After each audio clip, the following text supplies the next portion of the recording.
কিন্তু আমার একটাই দুঃখ স্যার, এই ঝড় বৃষ্টির দিনে আমাকে রাস্তায় পড়ে থাকতে হয়। আর যদি আমার একটা প্লাস্টিকের ছাদও থাকতো স্যার, তাহলে আমার আর দুঃখ থাকতো না।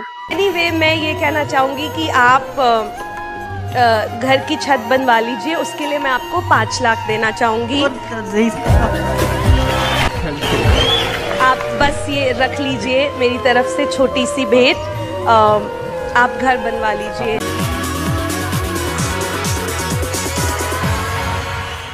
আসসালামুয়ালাইকুম স্যার, নমস্কার। ये नमस्ते। क्या नाम है आपका? আর আমার নাম সুলতানা পারভিন। আমি কুচবিহারের ছোট্ট একটি গ্রাম থেকে এসেছি। ओह वाह। आप करते क्या? কাজের কথা কি আর বলবো স্যার, আপনারা সকলেই জানেন আমি একটা মাতাহারা সন্তান। এই বয়সে কি আর কাজ করবো স্যার? আমার ফ্যামিলির লোক আমাকে ভালোবাসে না, সবাই আমাকে তাড়িয়ে দিয়েছে। আজ আমি রাস্তায় পড়ে থাকি, পেটের দায়ে অন্যের বাড়িতে কাজ করি স্যার। উপরওয়ালা আমার কপালে শুধু দুঃখ করে রেখেছে। अरे बाप रे। সুখ বলতে কোনো কিছু নেই স্যার। আজ আমি গরিব বলে সবাই আমাকে গালি গালাজ করে, কখনো কখনো আমাকে মারও খেতে হয় স্যার। এই বয়সে এত দুঃখ কেমন করে সইব? আমাকে রোজ অন্যের বাড়িতে কাজ করে খেতে হয়। যেখানে অন্য শিশুরা সুখে আছে, সেখানে আমার দুঃখ শেষ নেই। তাই স্যার অনেক কষ্টের পর আজ আমি এই মঞ্চে এসেছি। আমি অনেকের মুখে শুনেছি এই ইন্ডিয়া আইডল মঞ্চ সকলে জীবন গড়ে দেয়, তাই আজ এই মঞ্চে এসেছি স্যার। तुमने बहुत सही प्लेटफॉर्म चुना है बिकॉज इससे बड़ा देश का कोई प्लेटफॉर्म नहीं है। वाह वाह, क्या बात है। देखिए, एक बात तो आपको ये बात हमें बतानी पड़ेगी कि लोगों का नजरिया आपके लिए बदल जाएगा।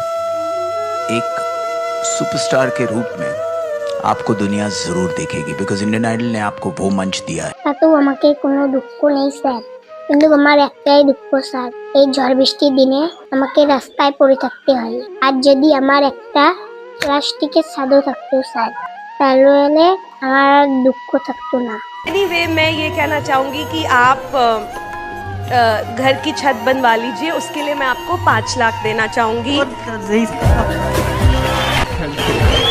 आप बस ये रख लीजिए मेरी तरफ से छोटी सी भेंट।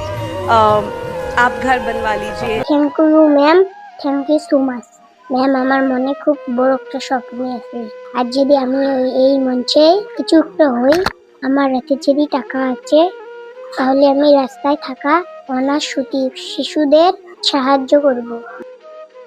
এইটাই আমাদের বড় স্বপ্ন। आपका जो सपना है, अगर आप सच्ची मन से देखते हैं वो सपना और आप उतने काबिल हैं वो सपना देखने के, तो डेफिनेटली हम आपको आगे लेके जाएंगे। ये पक्का वादा है। अगर आप डिजर्व करते हैं तो क्या गाना गाने वाले हैं? ম্যাম, আজকে আমি এমন একটি গান গাইব যে গানটি শুনলে আপনারা কেঁদে ফেলবেন। আমি আমার মাকে স্মরণ করে একটি গান গাইব, আশা করি আপনাদের ভালো লাগবে। আর যদি ভালো লাগে তাহলে গানটিকে সবাই শেয়ার করবেন। চলুন শুরু করি। जरूर सुनते